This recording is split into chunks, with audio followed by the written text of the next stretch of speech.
Kembali lagi dengan saya, Aistil Bambang. Kali ini saya akan bahas kasus yang sedang hangat di Sulawesi Tenggara. Pada tahun 2021, jumlah jiwa di Provinsi Sulawesi Tenggara kurang lebih sekitar 2,26 juta jiwa dengan berbagai macam agama, suku, budaya yang hidup di bumi Anoa ini. Mulai dari Tolaki, Muna, Buton, Wanci, Mornene, Wawoni, Jawa, Bugis, Makassar, dan lain-lain. Sejarah Indonesia mencatat konflik dengan latar belakang kasus SARA.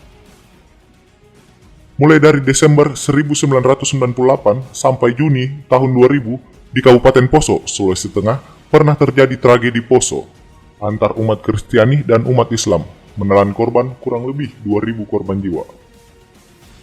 Februari 2001, di kota Sampit, Provinsi Kalimantan Tengah, pernah terjadi tragedi Sampit antar suku Dayak dan suku Madura, mengakibatkan korban jiwa mencapai kurang lebih dari 500 kematian dan lebih dari 100.000 warga Madura kehilangan tempat tinggal.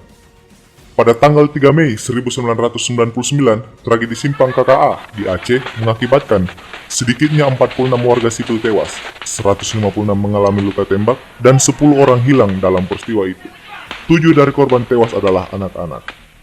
Dan di tahun yang sama juga pernah terjadi konflik di Pulau Maluku.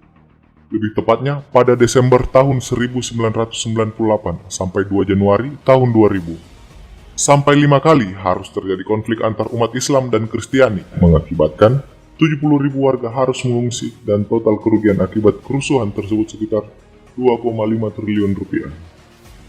Sulawesi Tenggara adalah bagian dari NKRI, pemerintah negara melalui peraturan pemerintah nomor 66 tahun 1951 tentang Lambang Negara Indonesia, Bhinneka Tunggal Ika, sebagai semboyan resmi Indonesia. Bhinneka Tunggal Ika, bagaimana cara kita memahaminya? Dan Sultra berpotensi mengalami kasus yang serupa.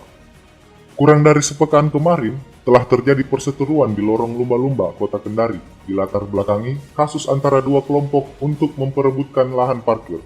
Pasca kasus tersebut, banyak berita hoax tersebar yang dilakukan oleh beberapa oknum yang tidak bertanggung jawab. Pada akhirnya menimbulkan opini di kalangan masyarakat bahwa kasus tersebut berkaitan dengan penghinaan suku yang kenyataannya tidak betul. Tetapi, berbicara soal suku, tidak bisa kita pungkiri sensitivitas kita semua ketika berbicara kesukuan itu masih sangat kental terjadi di seluruh elemen masyarakat di Sulawesi Tenggara. Mulai dari perguruan tinggi, birokrasi pemerintahan, sampai elit politik pun dikaitkan dengan latar belakang kesukuannya. Apakah itu tidak terlihat berlebihan untuk menjadi daerah yang punya daya saing di kancah nasional ataupun global? Sepertinya kita belum mampu karena tidak bisa menerapkan bingkai kebinekaan dalam kehidupan bersosial sehari-hari. Ali Masih sebagai Gubernur Sulawesi Tenggara harus mampu hadir sebagai sosok yang dapat menengahi konflik kesukuan yang kerap terjadi di Sulawesi Tenggara. Jangan hanya sibuk bangun jalan wisata Turnipa Kendari yang menuju vilamu, tapi bangun juga masyarakatmu, bos. Kami paham membela harga diri kesukuan itu penting, karena itu warisan nenek moyang. Tapi, sebagai masyarakat Sultra, harusnya kita semua cemas dengan situasi saat ini. Bisa jadi, ini semua akan menjadi bom waktu. Cepat atau lambat, perang saudara akan pecah jika tidak mampu ditanggulangi oleh pemimpin yang bijaksana. Maka dari itu, kami mengajak kepada seluruh masyarakat Sultra, dimanapun Anda berada, mari bersama-sama memviralkan #Stop Provokasi Suku, #Save Bumi Anoa, dan viralkan video ini agar dapat ditonton oleh semua elemen masyarakat.